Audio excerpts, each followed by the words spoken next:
Kuna mji mmoja ambao ulikuwa unatenda uovu wa hali ya juu sana. Yaani asubuhi, mchana, jioni, wao hawakuwa wanajua kitu kingine. Ni uovu all the time. Ndipo Mungu kutoka mbinguni alipouona ule mji, akawahurumia wale watu. Akamtuma mtu mmoja aende akawaambie waache zile dhambi zao, waache uovu wao, kwa sababu ndani ya siku 40 Mungu alikuwa anakwenda kuwateketeza.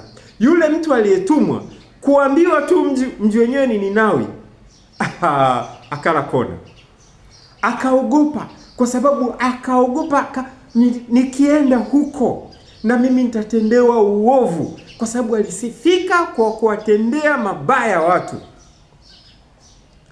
Lakini mengine ni historia. Cha msingi ni kwamba Yona, mwisho wa siku, baada ya yote, Yona akaenda.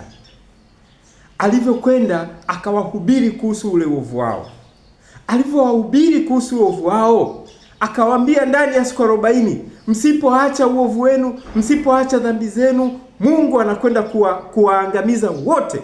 Wale watu walivyosikia ile habari, wanyama wao wakaamua kutubu, wakaamua kufunga. Manake hawakuwapeleka hata wanyama kwenye malisho. Wakavua nguo zao, zile nguo zao nzuri walizokuwa nazo, wakavaa magunia. Mfalme wao aliposikia hiyo habari, na yeye akavua yale mavazi ya kifalme, na yeye akavaa magunia. Baada ya kuvaa magunia, akaagiza watu wote, hakuna kula, tunafunga, tunamwomba Mungu wa mbinguni, tunamlilia, sisi pamoja na wanyama wetu. Mungu wa mbinguni alipoangalia chini, alivyoangalia toba yao, ile toba walioifanya, akasema hii si kawaida. Hii si toba ya kawaida. Mungu wa mbinguni akaghairi ule uovu, ile adhabu alikuwa ameipanga dhidi yao. Ndani ya siku 40 Mungu akaamua kuiacha, akaamua kughairi. Mungu akawasamehe. Lakini Yona ambaye alitumwa kwanza, ndugu yangu, nikwambie kitu. Haijalishi umetenda dhambi nyingi kiasi gani, haijalishi umetenda uovu mwingi kiasi gani, unapokuja mbele za Mungu, unapotubu, unapoungama, Mungu wa mbinguni ni mwingi wa msamaha, tena mwenye huruma nyingi sana. Atakusamehe kama aliwasamehe watu wa Ninawi, atakusamehe na wewe. Haijalishi watu watasema namna gani. Yona huyu ambaye ametumwa kwenda kuambia watu waache dhambi zao na uovu wao, Yona baada ya kuona Mungu ameacha kuwaangamiza wale watu wa Ninawi, Yona akakasirika kweli, akamind ile mbaya, akamind Mungu, akamkasirikia Mungu. Mungu akamwambia, je, una haki, ni sahihi kwako kukasirika? Tunao watu tunaishi nao katika jamii. Pale ambapo utakuwa wewe ni chokora, pale ambapo wewe utakuwa huna mbele wala nyuma, pale ambapo wewe utaonekana kwamba uko katika hali ambayo yani future yako haieleweki, yani arosto, wakati mwingine wao ndio furaha yao.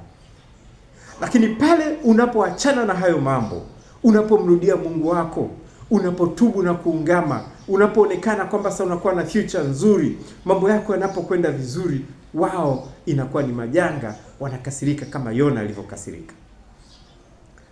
Jua kwamba yule Mungu wa mbinguni anakupenda, na kwamba utakapoacha dhambi, utakapoacha uovu, yeye utakapofanya toba ya kweli, Mungu wa mbinguni ataisikia, ataiona toba yako, atakusamehe na atakupa future nzuri.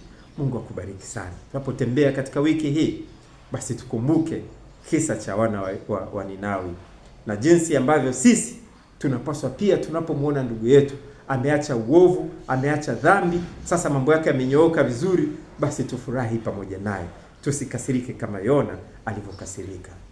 Naomba tuombe. Baba, katika jina lako Yesu Kristo, Asante kwa neno lako katika siku ya leo. Naomba utuumbie moyo mpya, moyo wa kufanya toba, moyo wa kuachana na dhambi, moyo wa kuachana na maovu, ili kwamba Baba tuweze kuepuka ile hukumu ulioipanga kwa ajili ya waovu wote.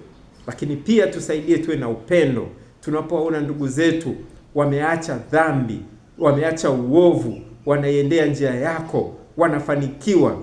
Baba, utusaidie tupate kufurahi pamoja nao na kukutukuza we Mungu wa mbinguni. Katika wiki hii naomba utembee pamoja nasi. Samehe dhambi zetu, tuongoze katika kutenda yaliyo mema. Baba, tunakushukuru sana. Mipango tulionayo katika wiki hii tunaomba utusaidie ili iweze kufanikiwa. Baba, tembea pamoja nasi. Tunashukuru katika jina lako Yesu Kristo. Amen. Mungu akubariki.